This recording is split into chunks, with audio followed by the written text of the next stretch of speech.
sur notre page, sur la chaîne Technologia plutôt. Alors, je vous laisse encore quelques petites secondes pour entrer un bon plan de match pour vous ce midi.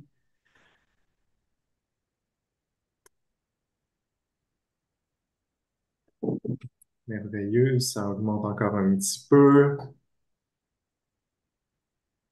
Merci d'être là aujourd'hui. On discute du pouvoir du mentorat au travail. Pour qui, pourquoi et comment? Plein de questions de base et des questions un petit peu plus complexes pour notre experte Catherine Légaré aujourd'hui. Alors, encore peut-être un petit 10 secondes, le temps que nos participants s'installent. Merci beaucoup d'être là. Alors, ça y est, je crois qu'on peut y aller. Encore une fois, bonjour et Allons-y. bienvenue au webinaire Cohésion présenté par Technologie et Information Qualita. Quelques informations pour ceux et celles qui ne nous connaissent pas. Attendez-moi juste un petit... Ah, c'est bon. C'est un petit truc de Catherine, il n'y a pas de problème. Quelques informations pour les gens qui ne nous connaissent pas. Depuis 1996, Technologia est l'un des principaux partenaires québécois en développement de compétences et de solutions sur mesure pour les entreprises, avec plus de 300 formations dans divers domaines, dont les technologies de l'information, la gestion de projet, la transformation et les opérations, également le leadership et la gestion des talents.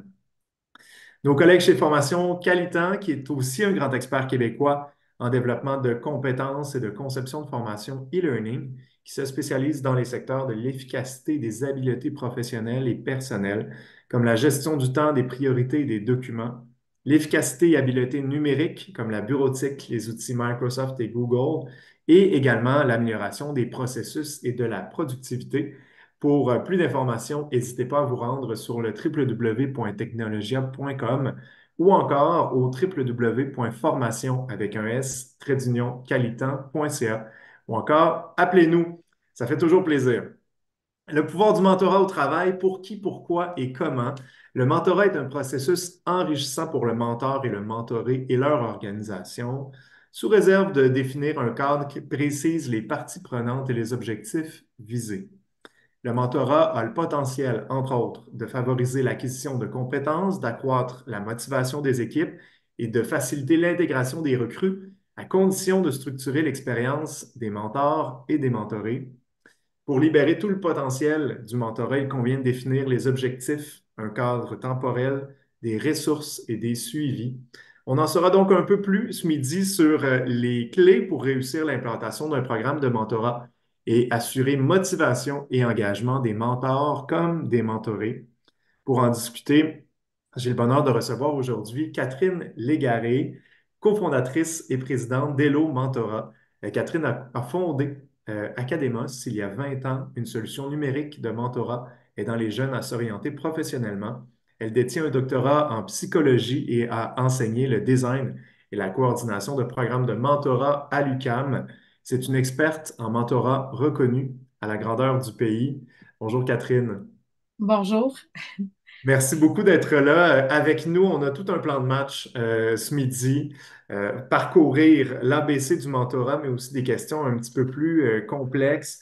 Euh, D'abord, si vous avez des questions, le grand public, n'hésitez pas à nous les poser dans la section Q&A qui se trouve juste au bas de l'écran. Donc, idéalement pas la section chat, mais bien Q&A et il me fera plaisir de faire parvenir vos questions. Catherine, le mentorat, en bref, qu'est-ce que c'est? Et là là, grande question. On Ben, commence par la plus grande. ouais, c'est ça. Ben, le mentorat, en fait, une image vaut 1000 mots. J'ai quelques diapos pour vous aujourd'hui. Je voulais commencer par une image pour répondre à cette question-là. Donc, j'espère que mon partage d'écran fonctionne en ce moment là, et que vous voyez les belles Oui, photos de gens au travail. ça Euh, fonctionne. Dans le fond, quand on est en contexte de travail, parce que je pense que la majorité des gens qui sont connectés aujourd'hui là, sont des professionnels RH, des dirigeants, etc., dans leur milieu de travail, on utilise le mentorat pour créer ces connexions que vous voyez à l'écran. Moi, c'est ça pourquoi je me lève chaque matin. Je me demande chaque jour comment je fais pour que ces rencontres significatives aient lieu entre les personnes dans nos milieux de travail. Le mentorat, si on revient à la relation, c'est une relation qui se passe entre deux personnes, une relation d'apprentissage, une relation de croissance et de développement de carrière. Habituellement, en milieu de travail, ce qu'on va faire, c'est que on va jumeler une personne qui est plus senior ou plus aguerri ou qui a plus d'expérience dans un domaine en particulier avec une autre personne. Donc, ça, c'est le mentor, qu'on va jumeler avec une autre personne qui souhaite se développer professionnellement et personnellement, qu'on appelle le mentoré. Et le but, ben, c'est de créer des liens significatifs entre ces deux personnes-là. Cette relation-là, ben, elle est évidemment au bénéfice du mentoré. Les mentorés ont des objectifs à atteindre, souhaitent se développer et le mentorat, ben, va venir jouer sur ce développement-là avec un moyen d'apprentissage qui est informel, qui est basé sur une relation interpersonnelle. Ce qui caractérise le mentorat aussi, c'est le fait qu'il y a beaucoup de confiance dans cette relation-là. On parle aussi de confidentialité. Donc, quand on fait du mentorat, on veut être dans une sorte de safe space, si on peut dire, dans cette relation pour qu'il y ait des discussions franches, pour que la personne mentorée puisse parler de ses obstacles, de ses défis, de ses aspirations et que le mentoré puisse partager son propre vécu. Mhm. Et en étant jumelé comme ça pendant quelques mois, habituellement, on voit toutes sortes de bénéfices chez les mentorés ainsi que chez les mentors. Intéressant ça, cette notion de confidentialité. Catherine, est-ce que c'est toujours le cas, une relation mentor-mentoré? On essaie de le préserver le plus possible, je dirais.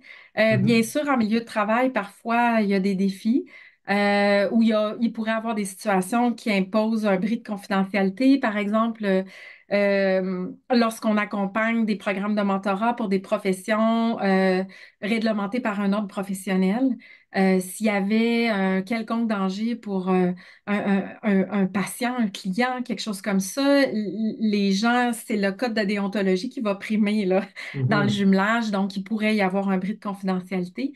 Sinon, on va essayer le plus possible de le préserver. Et donc, dans les conditions qu'on va se donner en milieu de travail, entre autres, on va utiliser des stratégies comme éviter de jumeler des gens qui sont dans la même équipe ou éviter de jumeler des gens qui ont un lien hiérarchique ensemble. Donc, il y a des stratégies qu'on peut adopter là, pour préserver cette confidentialité-là, mais aussi créer du confort relationnel. Euh, j'ai l'impression que ça ressemble beaucoup à du coaching. Est-ce que je me T'as pas trompe tort. ou est-ce qu'on peut faire la distinction entre les deux? Ouais, c'est une question qu'on reçoit à peu près tous les jours, là, la différence entre le coaching et le mentorat. Il y a beaucoup des clients que moi j'accompagne, là, c'est souvent dans des plus grandes entreprises où ces deux modalités d'apprentissage-là vont même cohabiter. En mentorat, là, on dirait souvent qu'on va travailler des savoir-être, des savoirs-devenir. C'est un jumelage à moyen long terme. Les besoins de développement, les objectifs qui font partie de la relation mentorale vont être déterminés par le mentoré. On part de la personne mentorée. Le mentor, on l'a vu avec la définition, c'est souvent un père dans notre organisation, là, PAIR.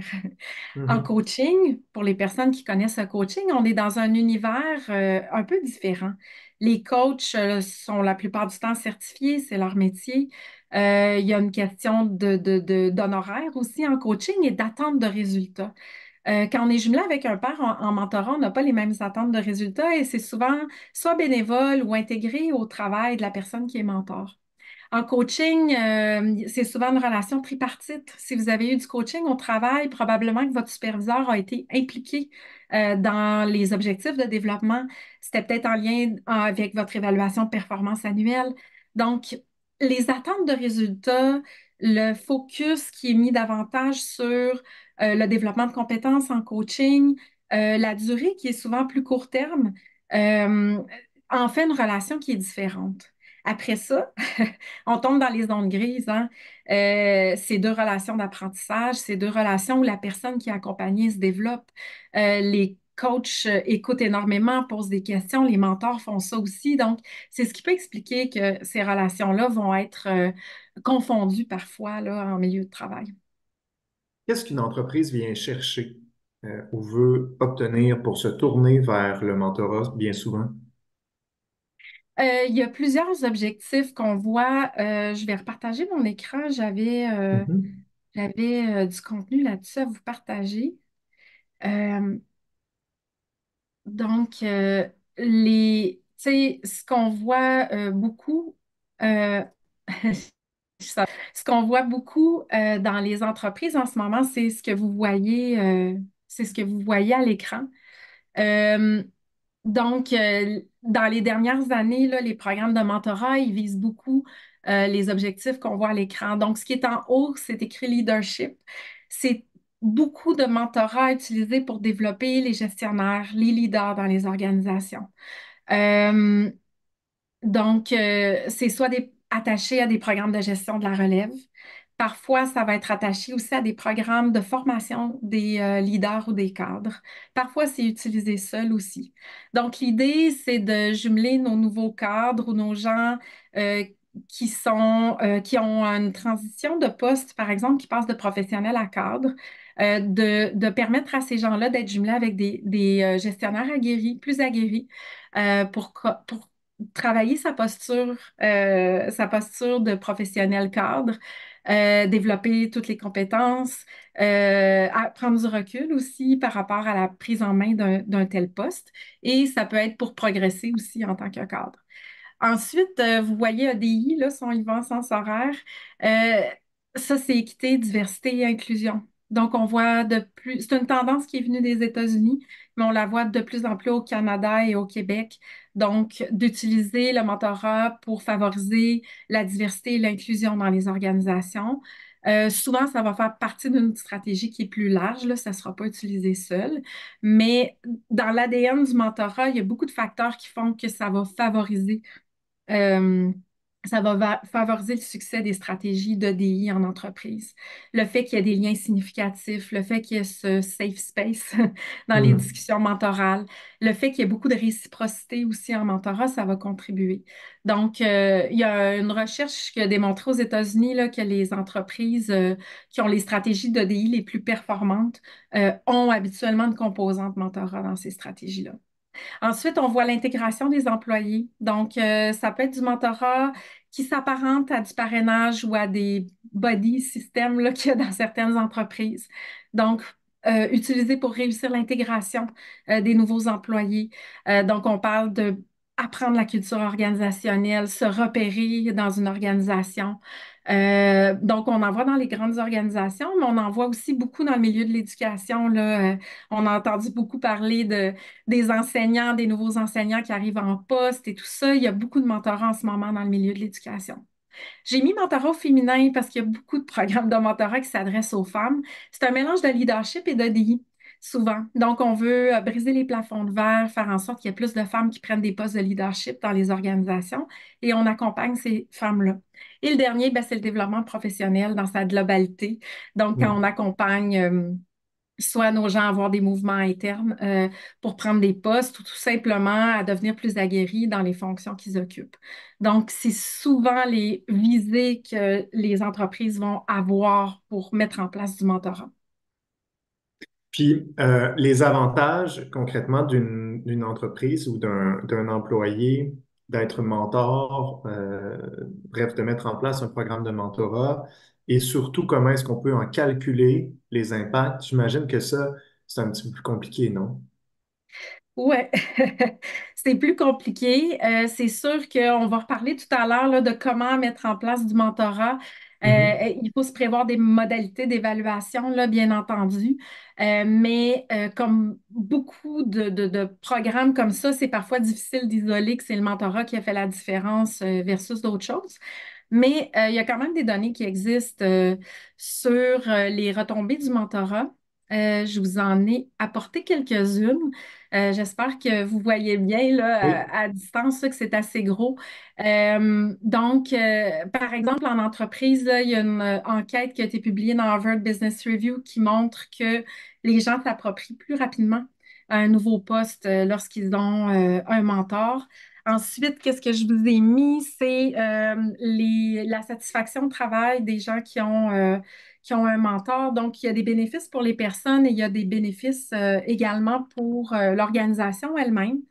La dernière qui est en bas, c'est l'augmentation de la rétention dans les entreprises. C'est un rapport de Deloitte qui a été publié. Les entreprises qui mettent en place du mentorat voient une augmentation de la rétention de leurs employés. Euh, la productivité, c'est un aspect important aussi. Les entreprises qui ont du mentorat offert aux employés voient une augmentation aussi de leur productivité. Euh, c'est la même chose pour les bénéfices générés par les entreprises qui ont du mentorat. Vous envoyez là, plusieurs bénéfices à l'écran. Alors, c'est pas vrai qu'il y a juste des bénéfices pour les mentors et les mentorés, là. Il y en a aussi Mhm. pour les organisations qui mettent en place en termes de rétention de main-d'œuvre, en termes de capacité aussi à garder son monde pour les faire progresser dans l'organisation. Puis dans des contextes très changeants comme maintenant, là, les départs à la retraite, il y a aussi, on le sait tous, là, des connaissances qui se perdent, des savoirs qui se perdent. Mhm. Le mentorat va venir contribuer à ça, hein. On utilise nos gens qui sont seniors, nos gens qui ont de l'expérience, nos gens qui ont la connaissance de l'entreprise, bien souvent, pour accompagner nos talents dans l'organisation. Fait qu'il y a plein de bénéfices à mettre en place du mentorat. Je rajouterais même quelque chose de plus soft, qui est le bien-être. Vous avez sûrement vu circuler, là, elle a circulé cette étude-là. Les gens restent plus dans une organisation quand ils ont un ami ou quelqu'un de significatif au Mhm. travail. Avec le mentorat, on vient aussi fournir ça. Donc, dans des contextes de travail hybride, de télétravail, de savoir que tu as quelqu'un qui a à cœur ton développement, quelqu'un à qui tu peux parler, avoir confiance. C'est pas un ami, mais on Mhm. combine comme développement professionnel et relations significatives au travail. Fait que ça a une valeur aussi là, pour le bien-être de nos employés. Je vois des mains qui se lèvent. N'hésitez pas là, si On vous aime voulez ça. poser des questions. On ne vous voit pas, on ne vous entend pas. Donc, posez-les dans la section Q&A juste au bas de l'écran, puis je vais les transmettre avec plaisir. Catherine, concrètement, comment le matching doit être structuré entre le mentor et le mentoré? Super bonne question. Ça dépend toujours. Tu sais, la base, là, quand on veut mettre en place du mentorat, j'ai parlé d'objectifs tout à l'heure. La base, c'est vraiment de réfléchir à qu'est-ce qu'on veut accomplir avec notre programme de mentorat ou avec notre initiative de mentorat, là, si on ne veut pas créer un Mhm. programme mur à mur. Puis le premier facteur de jumelage va dépendre de ça, hein. Si on veut favoriser l'intégration de nouveaux employés versus si on veut développer nos gestionnaires, on ne va pas prévoir nos jumelages de la même manière. Fait que le premier critère de jumelage va souvent être quels sont les besoins ou les objectifs de développement de la personne mentorée et quels sont les champs d'expertise, de compétences et de savoir de la personne mentor. Après, ben là, il y a des questions de disponibilité, il y a les questions dont on parlait tout à l'heure, ben, on ne va pas jumeler dans la même ligne hiérarchique. Si on est dans une grande entreprise où il y a différents sites, peut-être qu'on va vouloir tenir compte de critères de fuseau horaire et de choses comme ça. Donc, selon le programme, selon le contexte de l'organisation, on va prendre des décisions différentes. Il y a des programmes comme le mentorat au féminin. Souvent, on va demander aux femmes, voulez-vous absolument être jumelée avec une autre femme ou vous acceptez aussi d'être jumelée avec un homme, par exemple. Donc, en fonction de ce qu'on veut accomplir, en fonction de notre culture organisationnelle, nos décisions vont être différentes. De même que la façon de jumeler. Est-ce que c'est la personne responsable du programme de mentorat qui va faire ces jumelages-là? Est-ce qu'on va laisser les gens se choisir eux-mêmes? Ça dépend de notre culture organisationnelle et ça peut avoir des impacts aussi sur la connexion qui va se créer entre les deux personnes et sur le succès de la relation ou des apprentissages là, à terme. Mhm. Euh, Puis, parle-moi davantage du mix de personnalités. Est-ce que c'est nécessaire ou pas? Et ma sous-question, c'est à quel moment est-ce que tu arrêtes une relation dans le sens où c'est quoi les balises de cette relation-là qui devient, j'imagine, plutôt personnelle là, à certains égards. Oui. Bon, il y a deux questions dans ta question. La Commençons par première, le mix de personnalité. le mix de personnalité. Bon, l'art du jumelage, là, c'est comme un peu l'art de matcher nos amis en couple. Mais il y a quelque chose de ça. En fait, un bon jumelage, là, c'est un jumelage où le mentor et mentoré vont se trouver des points d'affinité, où le mentoré va sentir que le mentor a une expérience qui est significative par rapport à ce qu'il veut développer en tant que mentoré. Mais on apprend aussi beaucoup par les parcours différents puis par nos différences. Donc, il faut trouver comme un juste milieu avec une situation où les gens vont être capables de connecter ensemble, par exemple, avoir des valeurs semblables, mais on a tout intérêt à jumeler des gens qui sont quand même différents parce Mhm. que en s'inspirant de gens différents, on grandit. Les mentors sont aussi là pour nous aider à prendre du recul quand on est un mentoré, pour nous aider à voir les problèmes ou les défis qu'il y a devant nous d'un autre point de vue. On va aller chercher quelqu'un qui a une expérience différente de la nôtre. Donc, il ne faut pas matcher complètement, complètement Mhm. pareil, mais si on a trop d'écart, ben, le fossé peut être trop grand aussi. Ça me fait penser à parfois quand on est mentoré, s'il y a des gens qui veulent être mentorés là, puis qui cherchent un mentor, parfois on cherche comme des all-stars parmi les mentors. On veut avoir quelqu'un qui est très haut placé dans une entreprise. C'est pas toujours une bonne idée, hein, parce que le mentor doit nous accompagner prochains, dans les prochaines étapes de notre développement. Mhm. Et on doit sortir de notre zone de confort comme mentoré, mais pas 10 fois par rapport à ce qu'on est maintenant. Donc, il y a quelque chose là-dedans aussi de quelqu'un qui est passé par là avant nous, mais il n'y a pas trop longtemps. Mhm. Et sans trop d'écart hiérarchique non plus. Donc, c'est tout ça, l'art du jumelage aussi. Ta C'est deuxième question, intéressant, ça, c'est quoi, quelqu'un qui nous amène Michael? à aspirer à quelque chose, mais qui n'est pas trop loin Oui, de soi. Puis, est-ce qu'il oui. n'y a pas une notion de découragement aussi là-dedans? Est-ce que Ben, c'est on est... ça, Mhm. exactement. Tu sais, quand on aide des mentorés, on donne la formation là, à chez Hello. Quand on aide des mentorés à se fixer leurs objectifs, on utilise parfois la méthode SMART là, que les gens doivent connaître. Euh, Tu sais, puis le A dans SMART, nous, on l'utilise pour atteignable, actionnable et ambitieux. Donc, encore là, il y a quelque chose entre le atteignable et ambitieux. Alors, si je fais parfois l'analogie avec les mentorés, ils ont tous un bagage professionnel, ils ont monté quelques montagnes, là, s'ils étaient alpinistes. Mhm. Euh, Si tu cherches un mentor pour aller monter le Mont-Royal, tu n'as peut-être pas besoin d'un mentor.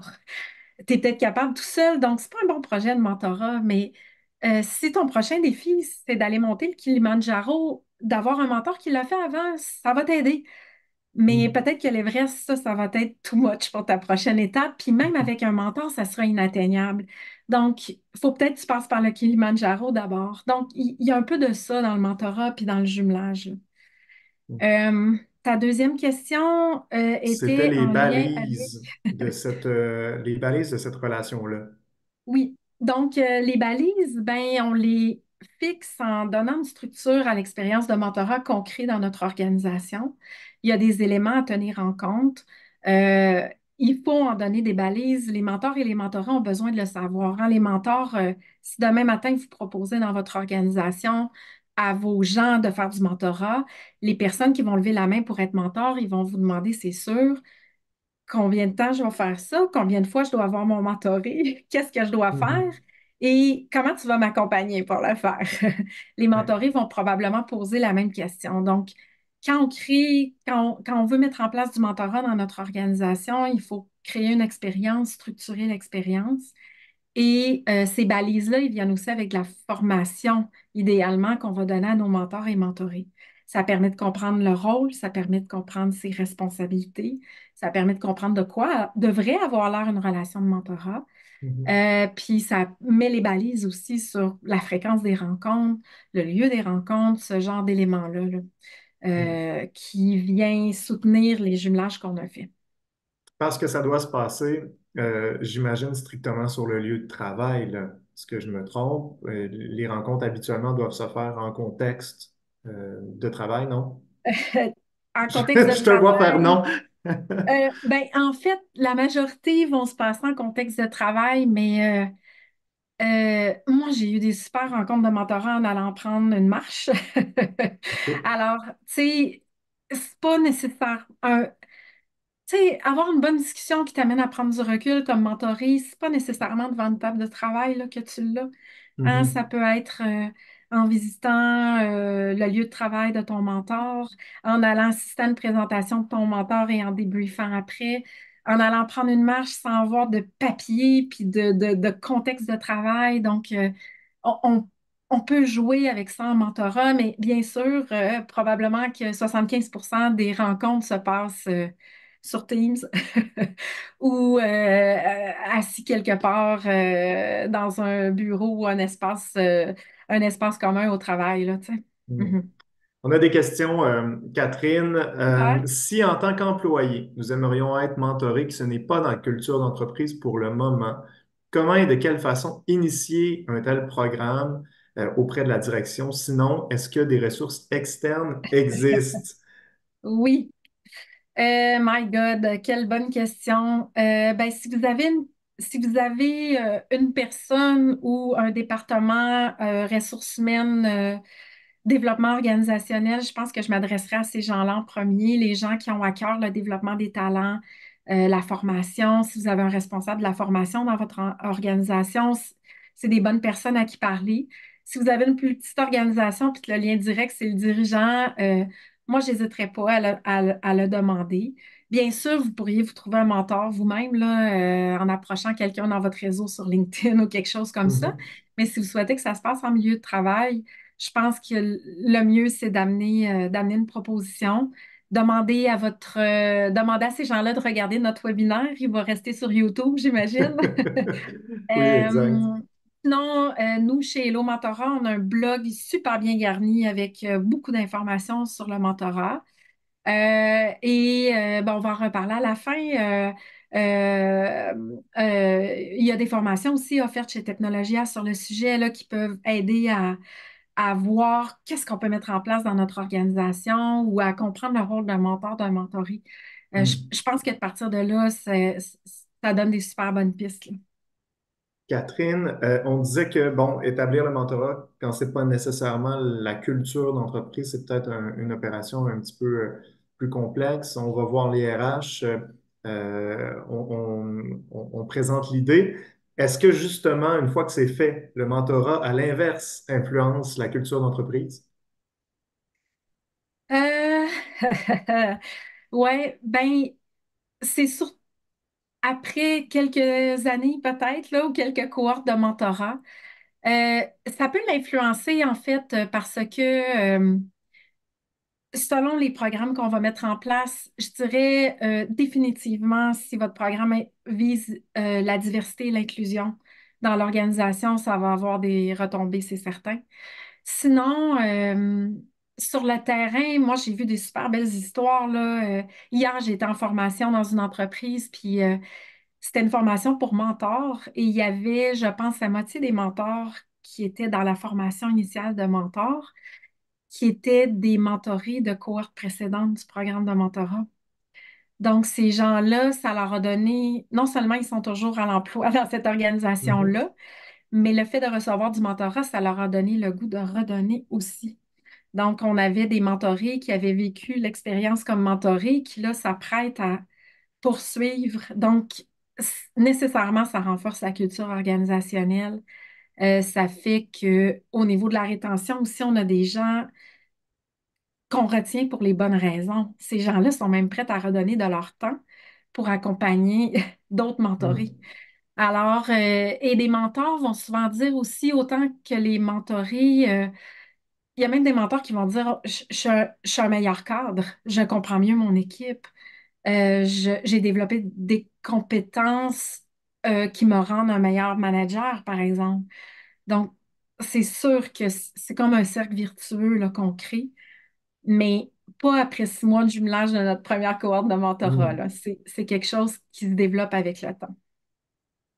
Une nouvelle question pour toi. Le passage de professionnel à cadre, qu'est-ce qui serait une fréquence de rencontre gagnante? Euh, je connais pas votre contexte, là, c'est sûr, mais en général, tu sais, le mentorat, on va prévoir des rencontres aux 4 à 6 semaines. Mhm. Tu sais, c'est ce qui va être recommandé là, dans la plupart des programmes. Après, ben, selon les contextes, ça pourrait être différent. Il pourrait y avoir des raisons de faire des rencontres à un autre rythme, mais il faut trouver une fréquence qui va permettre de sentir qu'on a un soutien régulièrement en tant que mentoré, mais aussi de prendre du recul entre les rencontres, parce que les apprentissages, ils ne se passent pas seulement pendant les rencontres, hein. À mesure qu'on est accompagné par un mentor, en général, on va mettre des choses en pratique dans notre quotidien au travail et on doit avoir le temps de faire ça entre nos rencontres de Mhm. mentorat. Donc, souvent, 1 mois, 6 semaines, ça va être un bon tempo. Présente-nous donc les do and don'ts du mentorat que tu entends le plus, peut-être, ou des erreurs fréquentes. Ça ressemble à quoi de ton côté? Ouais, la plus grande erreur, ben, erreur. Le plus grand, ouais, erreur, appelons-le comme ça, c'est de penser que juste en jumelant les gens, là, tout va bien aller. Dire, Michael, tu vas être le mentor de Catherine, go. Tu Mhm. sais, je vous ai jumelé. Euh, je pense que dans plein de cas, ça va bien marcher, il va y avoir des apprentissages, mais il y a d'autres cas où il va juste rien se passer. Les gens vont juste pas se voir. Il va y avoir des conversations, mais ça sera pas assez intentionnel pour que ça mène à des apprentissages. Donc, il faut un minimum de structure à tout ça. Mhm. Il faut que ça soit porté par quelqu'un dans l'organisation. Il faut que les gens comprennent bien leur rôle. Il faut qu'on demande l'engagement aussi des personnes là-dedans. Donc, de juste penser qu'en jumelant des gens que tout va bien aller, c'est un peu un mythe. Euh, je dirais qu'un autre don, appelons-le comme ça, c'est de se limiter, euh, c'est de se limiter la pensée sur qui peut être mentor dans mon organisation.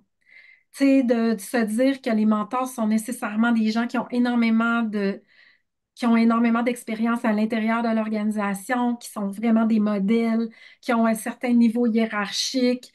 Euh, dans la société où on est aujourd'hui, où tout va très vite, Mhm. où nos organisations doivent être agiles et résilientes, on ne sait jamais qui peut apporter à quelqu'un d'autre dans notre organisation. Puis, c'est pas toujours ceux qui ont le plus d'expérience qui vont le plus aider nos mentorés avec leurs besoins. Donc, souvent, quand on accompagne des organisations, on a une réflexion pour ouvrir qui peut être mentor, tu sais, puis on peut former les gens à ce rôle-là, là. On n'est Mhm. pas obligé de cibler les gens qui ont déjà toutes les caractéristiques. Donc ça, souvent, on s'empêche de faire des initiatives qui pourraient être très porteuses parce que on se dit, ah ouais, mais là, j'ai pas beaucoup de monde qui peuvent être mentors. Il y a même du mentorat inversé hein, qui existe maintenant où on demande à des gens plus jeunes de mentorer des gens qui sont plus seniors dans les organisations pour parfois changer des cultures organisationnelles ou faire entrer des nouvelles pratiques de gestion. C'est à ce point-là, tu sais, où on peut élargir notre vision par rapport au mentorat. Donc, je dirais que ça, c'est deux choses qu'on voit souvent puis qui parfois vont limiter les retombées qu'on va Mhm. venir chercher dans nos organisations. On a d'autres questions pour toi. Alors, si deux employés en compétition qui souhaitent se développer et être promus dans le même type de poste, qui vous demandent de jouer le rôle de mentor, comment suggérez-vous de le jouer concrètement? Ça répond, on en a un Employé en peu parlé compétition tantôt, hein? souhaite. On en a un Donc, il y peu a deux parlé personnes qui tantôt. souhaitent. Pardon, Je- Michael. Oui, exact. Deux personnes qui souhaitent un rôle similaire. Donc, je comprends qu'ils vont voir leur supérieur ou quelque chose comme ça. On en parlait un peu, là, je disais tantôt. avoir le lien hiérarchique direct peut être une Oui, erreur, Catherine. oui. Là, je sais pas si c'est la personne qui a approché le superviseur, là. Mhm. Euh, bon, je vais faire une réponse là, mais Il y a beaucoup que d'informations manquantes. premièrement, je ne serais pas menteur de deux personnes qui visent le même type de poste. Il faudrait qu'une personne soit accompagnée par moi, mettons que j'ai été approchée, puis une personne par une autre personne, parce que là, c'est vraiment se mettre en conflit d'intérêts là en tant que mentor. Le deuxième élément, c'est que habituellement, là, on dirait que la question, c'est, il y a quelqu'un qui va obtenir un type de poste et qui vient me voir pour être mentor pour arriver à ses fins d'obtenir un poste. La personne, elle regarde peut-être pour du sponsorship et non pas du Mhm. mentorat. Tu sais, un mentor peut aider à ça, mais en général, c'est très, très instrumental comme demande. Euh, donc, en général, en mentorat, on va regarder plus large, tu sais, sur le développement de la posture, tu sais, il y a déjà une relation avant, donc ça m'apparaît être une demande qui arrive avec quelque chose de très utilitaire comme mentorat. Mhm. Donc, je sais que je réponds pas complètement à la question, mais il y a comme quelque chose qui, comme experte en mentorat, me dérange là-dedans, là, Quelque dans le chose type de relation que ça peut créer. de Ouais, sous-jacent là, qui est peut-être un peu nébuleux, là. c'est ça, c'est ça. Puis Mhm. que le mentorat, c'est peut-être pas la bonne réponse Mhm. aux besoins de ces personnes-là. On a une autre question pour toi. Je travaille dans un regroupement d'organismes communautaires et nous réfléchissons actuellement à un programme de mentorat pour les nouvelles directions dans les organismes membres. Avez-vous des conseils pour mettre sur pied un programme de mentorat dans un cas inter-organisation? Euh... Ben, le premier conseil, c'est de réfléchir à. D'ailleurs, j'avais un autre diapo que je ne vous ai pas montré, je vais en profiter. Puis, Michael, tu disais tout à l'heure de continuer la conversation en vous contactant là, chez Technologia. Mhm. C'est du service aussi pour lequel il peut avoir de l'accompagnement. Tout à fait. Que vous soyez le réseau en question ou n'importe qui veut démarrer un programme de mentorat dans son organisation, nous, au fil du temps, là, dans la pratique, on a défini des éléments auxquels il faut au moins réfléchir. Des fois, on ne prend pas des décisions sur tout ça, là, mais il faut au moins les passer pour voir comme, hey, ça peut-tu avoir un impact sur la réussite de cette initiative-là dans notre organisation? Donc, tu sais, définir des objectifs clairs, nommer une personne responsable. Comment on va impliquer la haute direction? Ou comment on va structurer l'expérience. Dans le cas d'une association, par exemple, ou d'un regroupement, toute la question de comment on fait rayonner, comment on fait connaître l'initiative va être majeure, hein. Comment on accompagne et soutient les participants, les jumelages, comment on va évaluer aussi les retombées, la réussite. Et il y a toute la question des outils qu'on va utiliser. Donc, euh, les recommandations, c'est plate, là. Ça serait de passer à travers ces questions-là, puis de voir ben, comment on la définit l'expérience pour qu'elle fonctionne dans notre réalité à nous. Je ne sais pas, là, il y a peut-être des mentors et des mentorés potentiels à travers le Québec. Est-ce que c'est géré centralement ou il y a des antennes locales? Tu Mhm. sais, on n'a pas cette information-là en ce moment. Mais l'expérience va se définir en fonction des réalités, des objectifs, des personnes, hein. Si on parle en milieu communautaire, probablement que tout ça sera bénévole. Donc, comment on va reconnaître nos mentors, par exemple? Donc, il y a beaucoup de questions là, à répondre. Et probablement que dans un contexte comme ça, au niveau des outils, ben, ça prendrait une technologie, hein, ça prendrait quelque chose pour nous faciliter la gestion du programme d'Aura. Ce qui serait le cas aussi dans une grande entreprise, probablement, là, qui souhaiterait offrir du mentorat à beaucoup de gens dans l'entreprise. Justement, à ce sujet-là, on faisait le parallèle avec le communautaire. Dans une entreprise, est-ce que ça peut être effectivement rémunéré? Est-ce qu'il peut y avoir un incitatif financier à être mentor ou habituellement non? Habituellement, en mentorat, si on est puriste, là, ça va être soit une implication bénévole ou ça va faire partie d'une contribution au travail.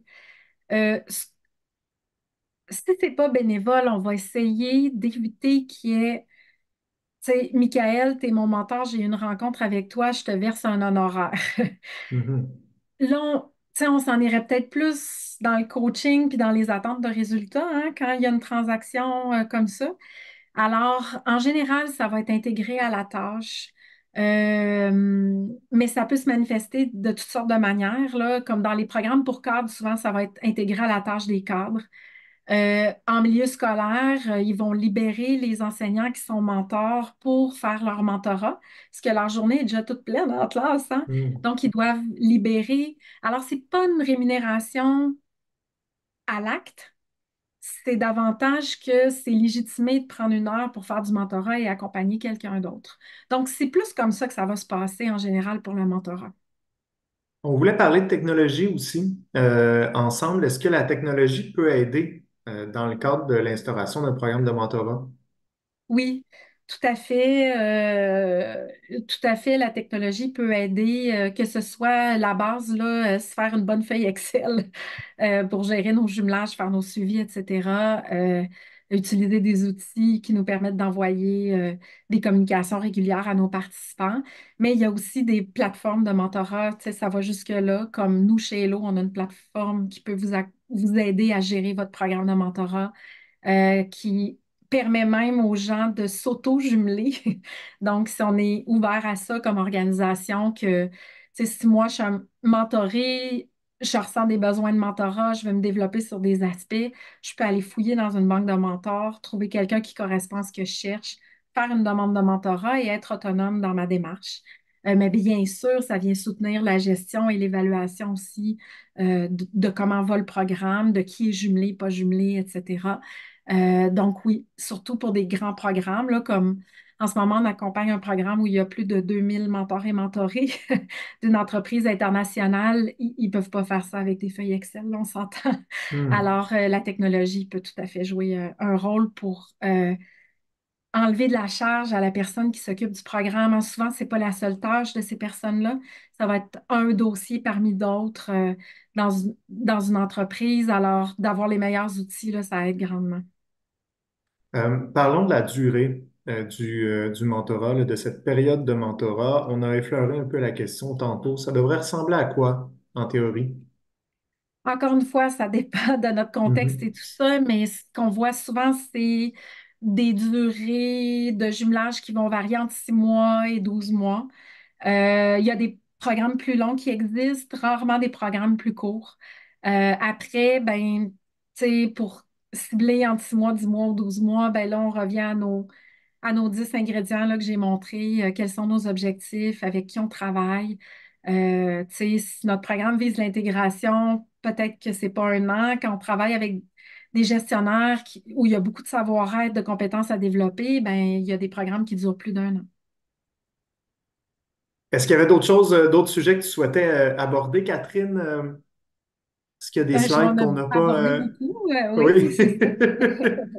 Ben, je te laisserai Ouais, peut-être le mot de la fin. Moi, personnellement, j'ai beaucoup aimé ce que tu disais au tout début, là, que vous travaillez sur le savoir devenir. ouais, j'aime beaucoup ça, moi C'est aussi. super intéressant. Ouais. Puis le mentorat, tu sais, ce que les entreprises voient pas des fois au départ, c'est qu'ils donnent l'occasion à leur personnel de prendre des moments d'arrêt puis de réfléchir à ce qu'ils sont en train de faire de leur carrière. Mhm. Tout va tellement vite, là. Et ça, dans les programmes qu'on accompagne, on voit ce que ça peut apporter, même au niveau de l'entreprise, d'avoir des gens qui savent qu'ils sont là pour les bonnes raisons, qui prennent davantage de recul par rapport à leurs défis quotidiens. Ça, c'est quelque chose que parfois, tu sais, on veut jumeler des gens, on a entendu parler de mentorat, mais on ne voit pas ces impacts-là que ça peut amener dans notre organisation. Hmm. Absolument. De prendre le temps, finalement, de se Oui, tu sais, donner. on prend du temps pour le- nous. Il y en a qui font du yoga, qui vont au gym, qui font toutes sortes de choses, mais du point de vue professionnel, c'est rare qu'on s'accorde ce temps-là. Absolument. de dire je m'arrête, puis je prends du recul, puis je le fais d'une manière intentionnelle avec quelqu'un avec qui j'ai des échanges fructueux. Quand est-ce qu'on fait ça? Hmm. Merci énormément, Catherine, de t'être prêtée au jeu. C'est Ça fait déjà plaisir. ce qui conclut notre midi ensemble, mais le temps de vous mentionner que, on a deux formations de mentorat chez Technologia, là. Donc, mentorat, comment tirer profit pour gérer les talents dans votre organisation. C'est le CH 260 ou encore construire et maintenir une relation mentor-mentoré fructueuse, le CH 259. Pour toutes les informations, rendez-vous sur technologia.com. Merci encore une fois énormément, Catherine. Si vous voulez revoir ce webinaire, vous pourrez le faire sur la chaîne YouTube de Technologia. On se dit à très bientôt. Merci encore, Catherine.